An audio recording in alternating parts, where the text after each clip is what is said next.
So thank you so much for accepting this interview. Finally, huh? Finally. I've been halfway around the world and back. Yes, you're from Detroit, Michigan. Yep, born Oh, and raised. born and Yeah. raised. And you're the daughter of gospel music royalty, a legend. Could you just talk a little bit about your mother? My mother, Mary Fraser Jones, was the first Black gospel singer to be signed to RCA Records way back in the day before I was born. I believe she was signed to the label the very same day that they signed Little Richard. So that's a bit of history there in itself. And she ran with the crowd like Della Reese, Jackie Wilson, uh, the Winans, Maddie Moss Clark. In fact, Maddie Moss Clark was her pianist before she went out on her own and started raising her daughters and the Clark sisters. So we were very well known in that Detroit gospel circuit because of my mom, Mary Fraser Jones. So did you guys have a relationship with the Clark family? We were little girls, but we were always running into each other at different gospel shows and programs. Yes, we were on the same shows, us and the Winans as kids. We were with our moms. The Winans were with their parents, and yeah, we kind of we didn't know each other, but we would run into each other during those different gospel events. Okay. And so then, of course, you and your sisters are born. Did she discover that you had a voice, or did you all discover y'all had a voice and she Oh trained no, it? she did. She discovered it and trained us. She once it started with she and I, and then Brenda was singing around one day, and she said, "Oh my goodness!" And then it was the three of us, and then Valerie started joining in, and she said, "Oh, I might have something here." And because she was also choir director at our home church, Russell Street Baptist Church in Detroit, she she knew voices, because she was the choir director, and she started. Our godmama was a piano player for my mother at the time, and she trained us. We, like most kids, had to come in when the street lights came on. We would have to come in when she came home from work. She was a nurse. When she came home from work, she'd be like, "All right, girls, it's time to rehearse. Practice makes perfect." That's one of the things that she always said, practice makes perfect. And she taught us uh, how to harmonize, how to pull back when we may have been a little too loud in order to get that perfect blend, which has become known as the Jones Girl sound. I have friends like Freddie Jackson say, every group that I have singing background for me, I always tell them, study the Jones Girls records and give me that Jones Girl sound. That's what I want. With which means now, really tight harmonies. So, like, do you recall what exactly any of those lessons or training, like any exercises she did so you guys knew your notes and what you're supposed to be doing? Mainly the scales, the basic scales, but then she also sent us to the Detroit Conservatory of music there, where we studied piano. We all know piano, and that helped too a lot with being able to read music. Um, and the scales, and then just singing songs. We just always sang gospel songs, and then we started singing, R&B. Of course, being from the city of Motown, we knew, and the Supremes were our favorite, so we knew every Supreme, Martha Reeves and the Vandella song. We were always doing those types of songs. Wow. So you know how to play piano. Oh yeah, oh And yeah, oh yeah. and wow. Okay. And so you guys sort of you've been singing professionally since because you were singing like Mary Fraser Jones and the Jones. Jones Sisters, So you've been singing professionally for how long? since I was 8 years old, 7, 8 years old. Yeah. So I'm not going to say how many years, but it's a lot of them. Put it that way. A lot of them. Oh, and so how did you guys break into the background singing scene? Well, McKinley Jackson, who became our manager later on, and the politicians, they were a popular group around the city of Detroit. He happened to hear us on a gospel show, a local gospel show. And he's like, wow, those little girls can sing. I think at that time we were probably 12. I was 12, 13. And he was with Holland Dozier Holland. Motown had just given Holland Dozier Holland, who are the writers behind, say, all the Supreme stuff, uh, the Four Tops. Everyone knows Holland Dozier Holland songs. They had just given them their own label, Music Merchant.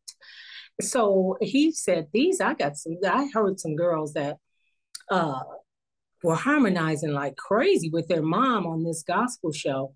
And they happened to be looking for some singers to do some background work behind artists that they had at the time, chairman of the board, Frida Payne, Honeycomb.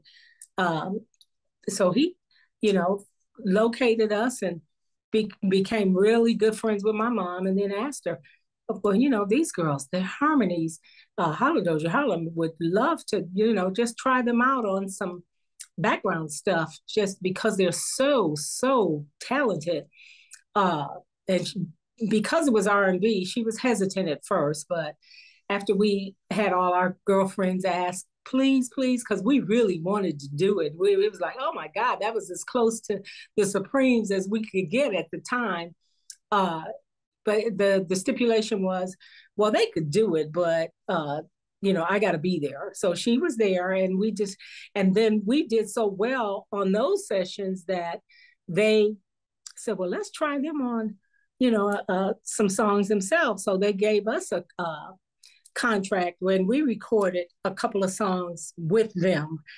And they were little local hits, but they were hits just the same, especially by that time. We were in junior high school. So we were like hearing our stuff on the radio and real popular and in junior high and high school. So that's how that started. So something I think is interesting is that like you emerge from a time where there were just tons and tons of like all male groups, girl groups, just singing groups, period.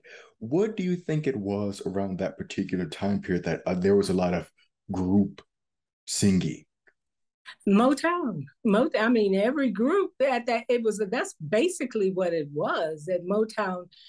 During my growing up years, it was the Temptations, Smokey Robinson and the Miracles, the Four Tops, and on the girl side, Martha Reeves and the Vandellas, of course, the Supremes, the Honeycomb, the Marvelettes, and being there with Motown. But then you had just your tremendous soloists, Marvin Gaye, Tammy Terrell, but it was predominantly group oriented during my youth.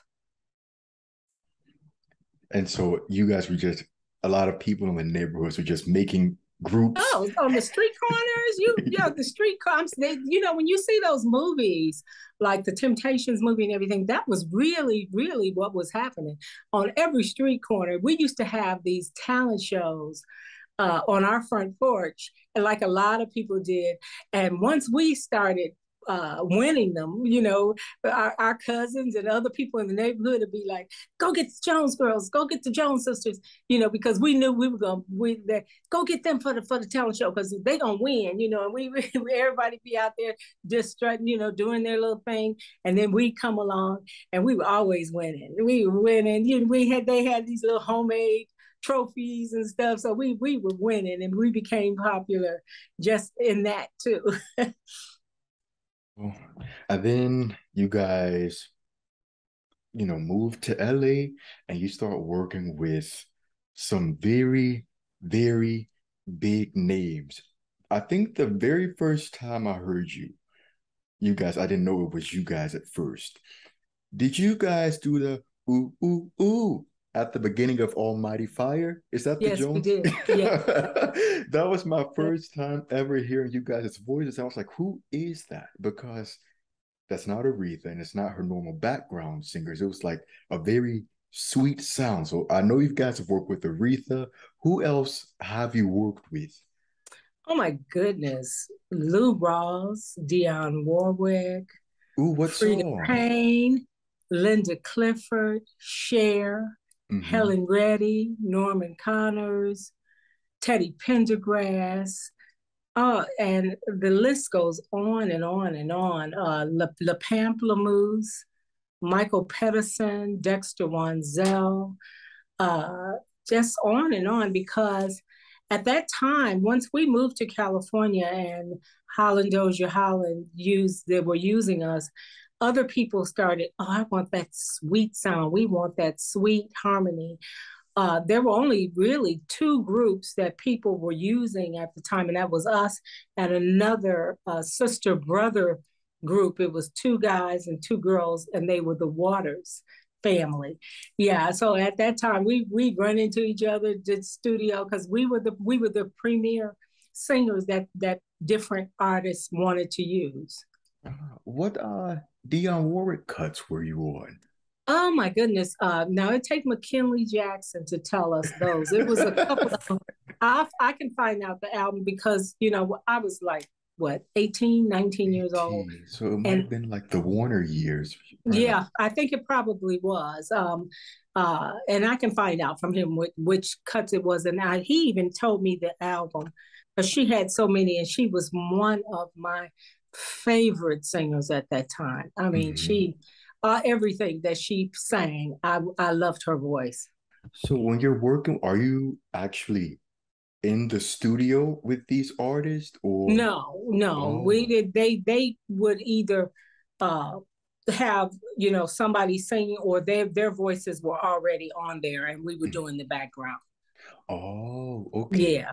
So in that case, so you're singing across a multitude of genres. So would you guys have to learn how to alter the Jones Girl sound or for different things, or did they request that sound? They wanted that sound. Mhm. Now, some in the case of Cher, she had hired us, but I think she actually thought she was getting uh, the the two ladies that they were had big voices. So, and when the case of Cher, when she realized that she wanted a hard, rough sound, so we did have to change our sound on one of the songs that we did with her to sing a little harder, more like my mama, like gospel stuff, which was a little difficult for us because we're more people. They say our sound is like angelic. It's soft and sweet, but we can get down now. We can get rough because we get a little rough with it because we are from our roots are in gospel. And would you say that sound is what made you guys distinct from like the other girl groups, like your contemporaries, such as the Pointers or the who else was out around that time? I know it's the Point. It's a lot of girl groups in the 70s. Oh And yeah, the 70s. There was the Emotions. mm-hmm, There was the Pointer Sisters, Sister Sledge. yeah. Yeah, and that was pretty much it. First Choice came up. Well, they came a little later, but it was primarily Pointer Sisters, who we knew, the Jones Girls, and then Sister Sledge. Okay. All right. And so then you guys moved to Philadelphia International. What do you think was the difference there that made you guys finally just blow up?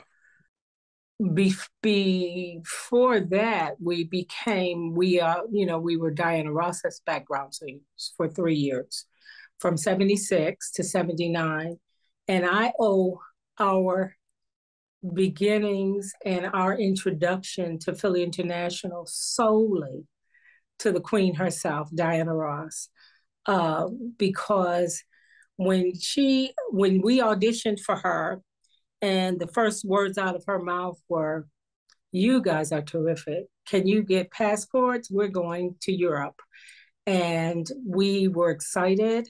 After we did the European tour, that took we were over in Europe for a couple of months. Um, And then once we came back, she was getting ready to do her residency at Caesar's Palace. And she said to us, people are talking about you all from the European tour, and you guys are so terrific. I don't want you to sign to Motown because Motown, they were talking to us and they were interested in signing us. She's because she was on the outs with Motown at that time. And I think she even was left during the tour at Caesar's Palace.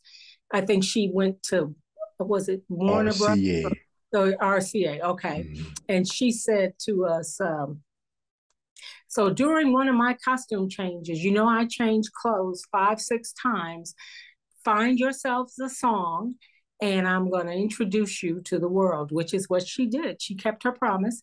We chose If I Ever Lose This Heaven by Quincy Jones, which was a popular song back then. If I ever lose this heaven. And it had a lot of harmony and then step outs that we could each do.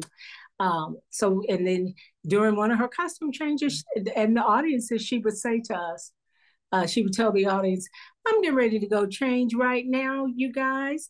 But I want you to listen to my girls, the Jones sisters. She always called us the Jones sisters. And in Philadelphia, we happened to be listening to Gamble and Huff were there in the audience, and they were listening. They said they had been listening all night and saying, wow, those girls, she got some bad background singers. And Dexter Wanzel and Cynthia Biggs were there too. And they were like, they said they weren't even focused on Diana. They said we were focused on those harmonies. And then when she said, I'm getting ready to go change clothes and listen to my girls, and we got out there and did our thing, immediately, as soon as the show was over, they came back and asked us, are you guys signed with anyone? And we said, no, Motown's been talking to us. And within 3 months, they got with our attorneys, and within 3 months, we were flying to Philadelphia to record the very first Jones Girls album. I just want to take a quick step back. So you guys said, mentioned that the artist was never there when you guys were doing all of that background work. So were Right. you guys arranging the background harmonies and Yes, we did. And wow. that's another thing that people liked, because one of the things my mom had trained us on, she always said, live the lyrics. Live the lyrics. And we would live those lyrics and listen to the singers and create the background around what we felt complemented the lyrics. And so that's another reason why we were such hot background singers, because they knew that the Jones Girls were going to bring some hot backgrounds too. Yes. So you're a producer as well. In a way, yeah. Producer and arranger. Yeah. Wow. So then you guys get with Philly International. What was that first album, recording that album like? Oh man, it was like school. When we went there, our first day there, 309 South Broad Street, we were so nervous and excited.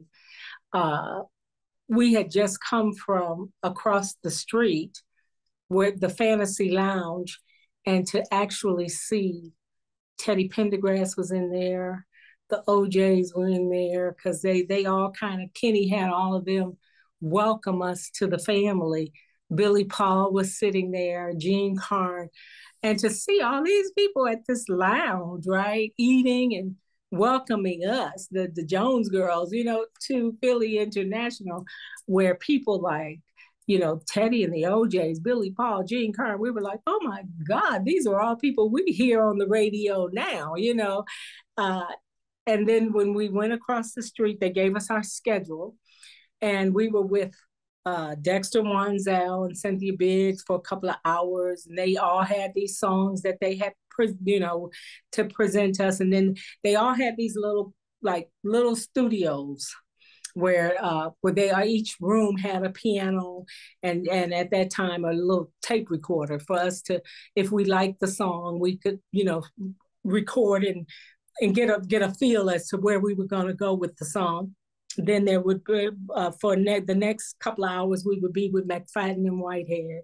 Then at the end of then we would be with like Bunny Siegler, then Joe Jefferson and Charlie Boy, Tom Bell, and then at the end of the day we would of course be with Gamble and Huff, and everybody would present the songs that they had been working on prior to Gamble letting them know, hey, the Jones Girls getting ready to come, we're getting ready to work on their album. So it was like school. We would listen, we would say which songs we liked, and then at the end of the week, we would tell Gamble and Huff which ones we liked, and then we would start the next week. We did the same thing, and then we came up with 12 songs, which I think back in the day it ended up being 8 on the album. I think it was 8 songs. And then we started recording. And then on that Jones Girls album, which around the world they call it the gray album, it was shot like in a bronze tone. But it's you have, of course, right out the box, You're Gonna Make Me Love Somebody Else. And on the flip side of that, because the B side was Who Can I Run To? And then you have I'm at Your Mercy. We had, I mean, it was just hit after hit after hit on that very first, our premiere album. So what do you think it was about PIR that and the Jones Girls that just made it work? The message in the music. The message in the music. Remember, my mom always said, live the lyrics. Those writers, there were socially active songs, because that a lot of the songs were about social things that were going on socially in the world, things that were going on in relationships. Like, You're Gonna Make Me Love Somebody Else. That's what women, here today, women tell me, that song was 40 years old almost, but yet it's that we say the same thing now. You keep on, okay, I'm gonna love somebody else. Men are like buses. You got another one coming right around the corner. And then songs like At Peace with Woman, which was the second album, that title track, There Won't Be Peace on Earth Till Man's at Peace with Woman. Yes. Show Love Today, which is a song that we wrote, that Gamble let us have on the album. It was all about love, be it relationship love or worldly love. And I think that's the difference, the message that was in the music. One of my favorite songs. It got me through a very hard time because I had just graduated from college. I was in grad school, and it was just a big, big, big adjustment. And I remember my most listened to song because Spotify tells you what you've listened to the most in a year. My most listened to song of 2017 was I Know That Day is bound to come. Yeah. Sitting on Yes. top of the world. When Yes. we're gonna we'll reach that number 1. And when that day will come along. Yeah, that's yes, Sitting on Top of the World. That's Dexter Wansell and Cynthia Biggs. Yes. Yes. Thank you for that. So were you guys arranging the vocals on all of those songs yourself as well? Yes, absolutely. Yes. Wow. So okay, so then because I think this year's the 40th anniversary of another one of your classics, Nights Over Egypt. Yes, it is. And so a Yep. question that I have, because I was talking to some friends, is that we're trying to figure out when you guys are singing together and when you guys are singing apart. So for example, I'm trying to think of a song like Children of the Night. Late Yes. at night, are you guys together singing together? Yes. Okay. Yes. That's all unison. Okay. When the world is safe within their dreams, all that's unison, and then we break out into the harmonies, and then there's a few step outs. But one of the things that Dexter Wansell on that song, Children of the Night, and also on Nights Over Egypt, when we were recording those songs, we purposely wanted the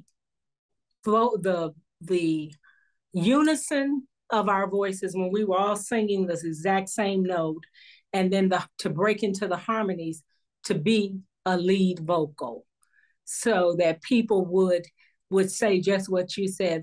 We were always trying to figure out when was everybody singing together, or was that one person? And it was all three of us singing together, blending on unison like that. Yes.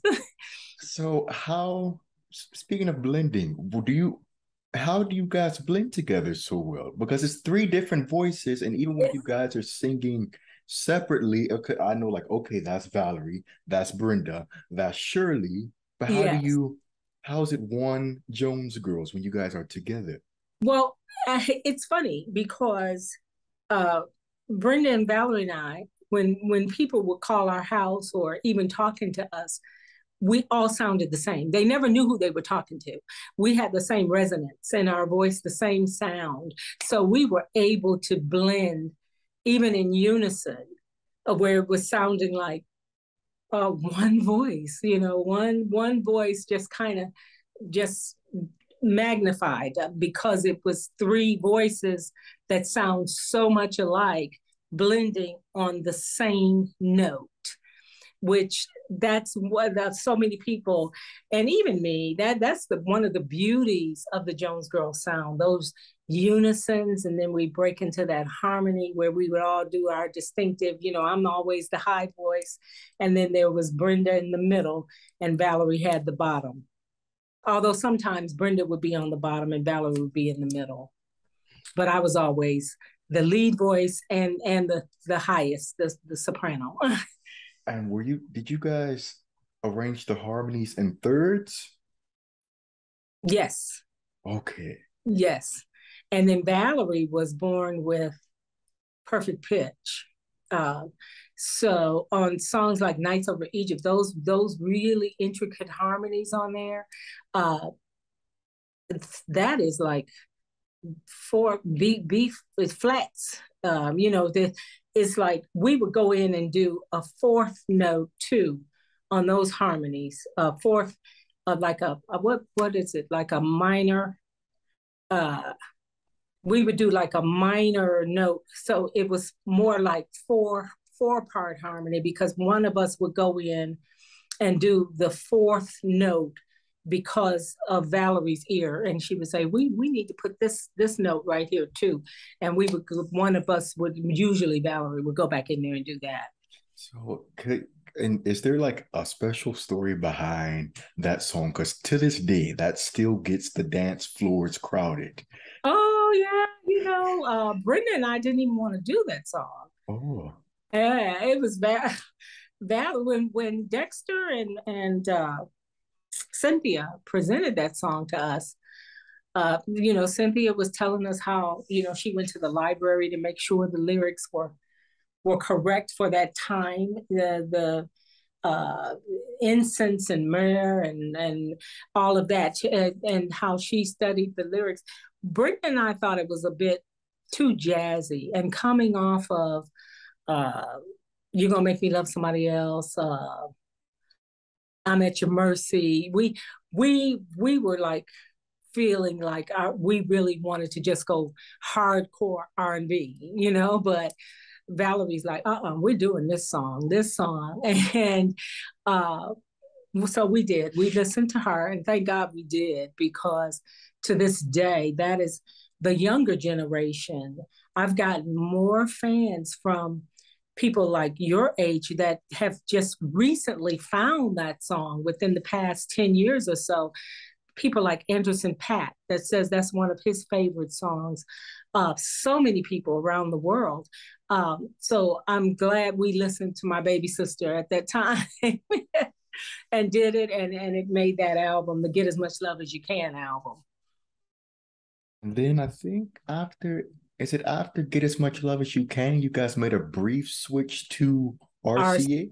yeah, we did. How does that happen? Well, our contract was up. Mm-hmm. RCA, Robert Thornton and Fonzie Thornton, who was Luther's best friend and writer.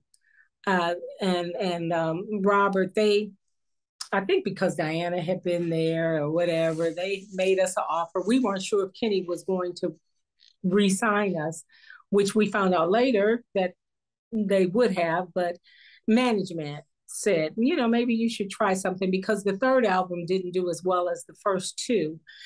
And listening to management, let's just try it.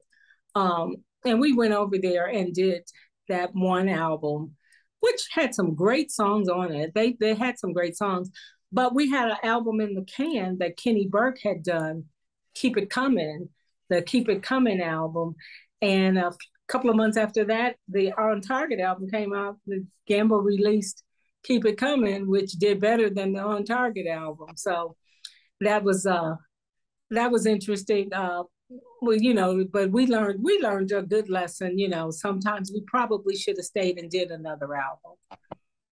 So you guys weren't even on PIR when Keep It Coming. I mean, Keep It Coming came out? No, we were with RCA. We had signed with RCA.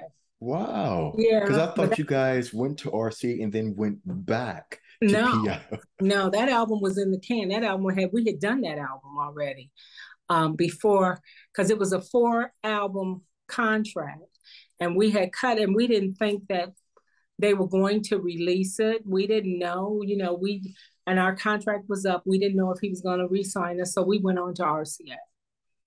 Not too long after that, you venture out on your own. I did. A lot of stuff had happened, a lot of inter-family drama that goes on in every family.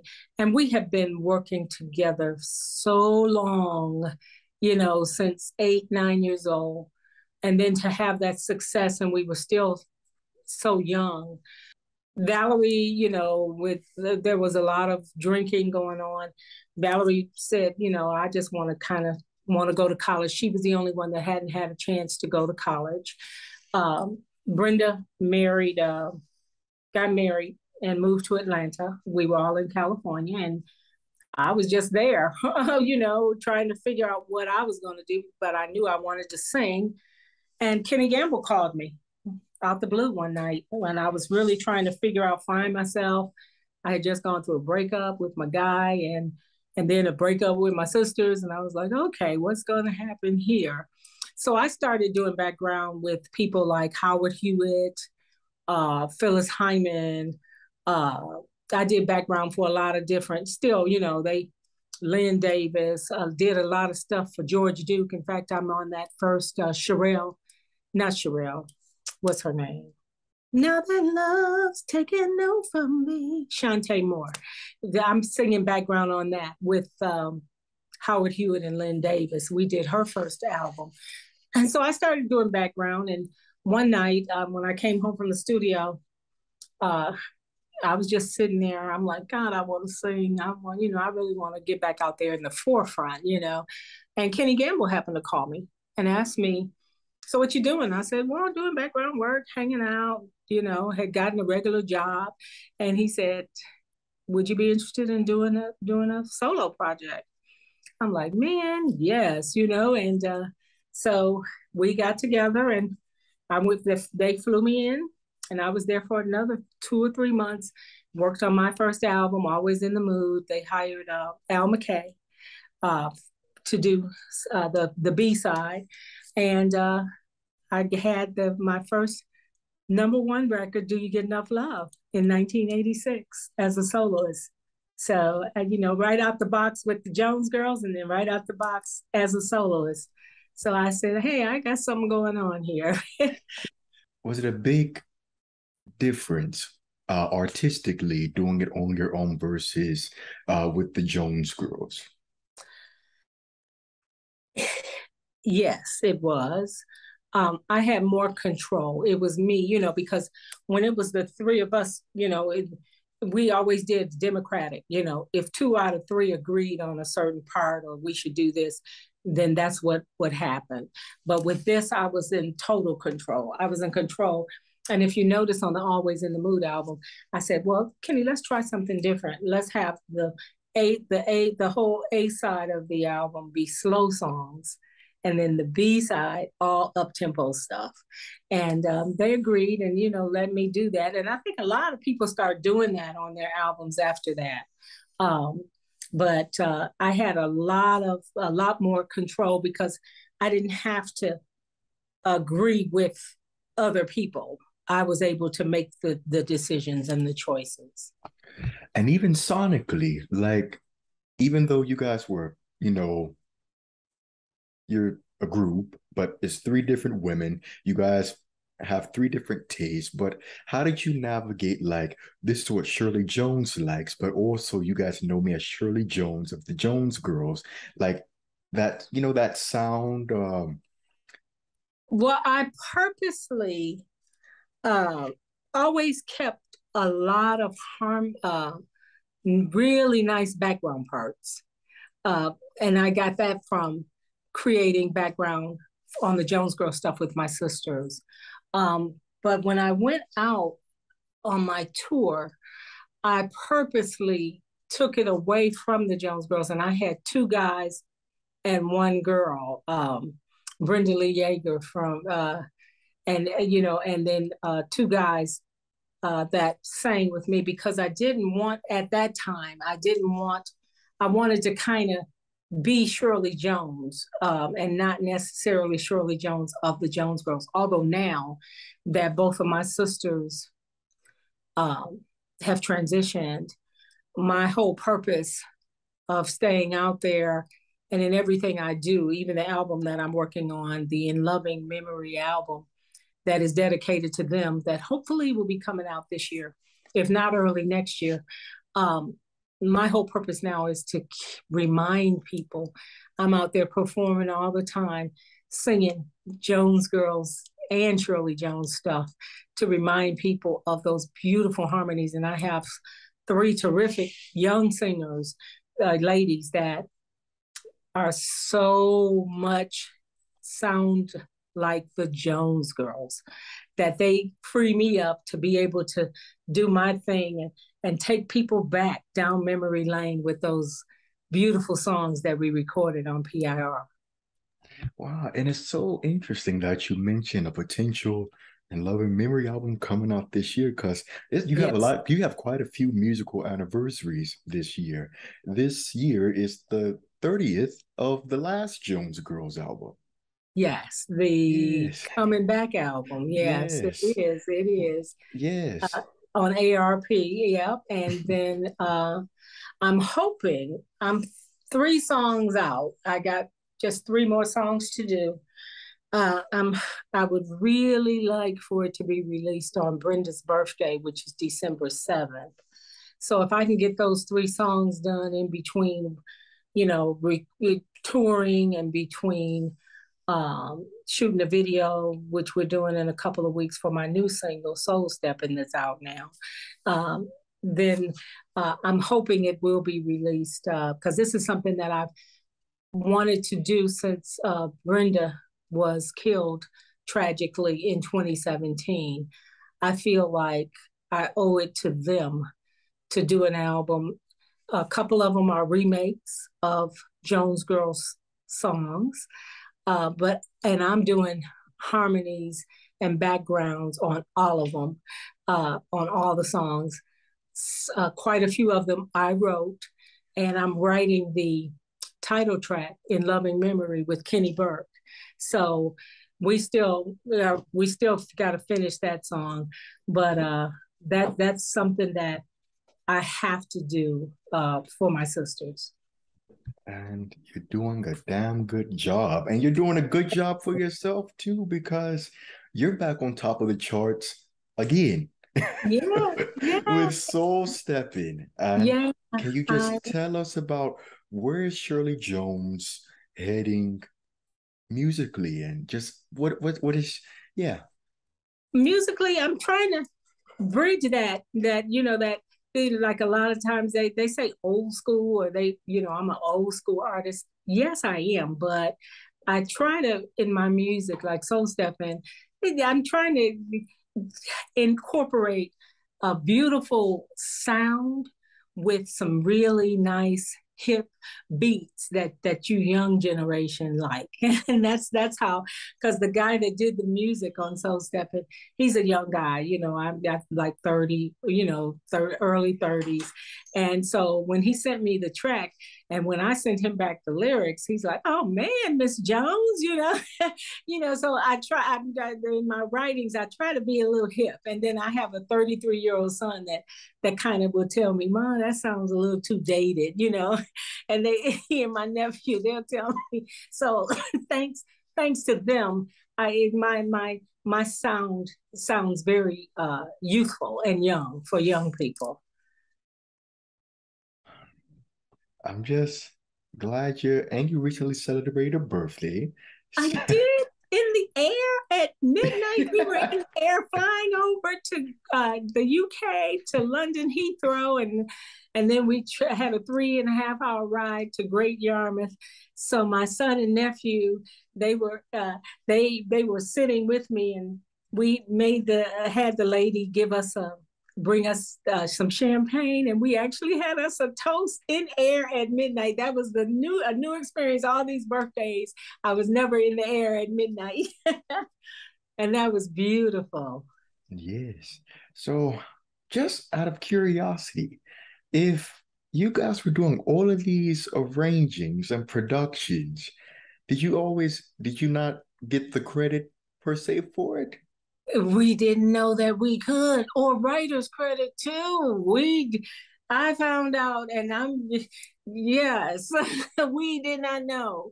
Um, we found out years later that we could have had writer's credit and even demanded some publishing on some of that stuff. But it's okay, because thanks to this law that was passed, they're in process now of getting all of our intellectual properties, and it's going to be a nice paycheck. So it's going to make up for all of the, us. Cause we were just anxious we want, we wanted, we loved creating background, so we wanted to do that. So yeah, but if we had known then, man, I might not be out here singing now. I'm still gonna sing no matter what. But that's one that we missed out on, because we found out years later that we could have gotten writer's credit, and some, like, publishing on all those songs that where we were so anxious to create background, not just on our stuff but everybody's stuff. So speaking of backgrounds, also like what do you think why is background vocals? Why are they so important? What do they add to music for you? They're the song. I mean, they really, most people, you can remember the lyrics if you're the person that's singing it, but most people, when you're listening to a song, that background's got to be slick, and everybody sings the background, because most people don't consider themselves lead singers, or everybody always kind of tune into the background, and everybody can learn the background and sing the background. That's why it makes the song. Is there anything you want to say to the viewers before we go? Yes, just hit me up, on Facebook and Instagram, Shirley Jones of the Jones Girls, Twitter, Jones Girl Shirley. My website is shirleyjonesgirl.com. And I'd love to hear from people. And just remember, it's all about love with me. I'm just spreading love and joy to people, and just smile, give people love. We've gone through these past couple of years with the pandemic and everything. There's been so much and so much hate that we all got to just love on each other. I always say, do you get enough, get enough, get enough, get enough love? I want to know. So spread love. That's what it's all about.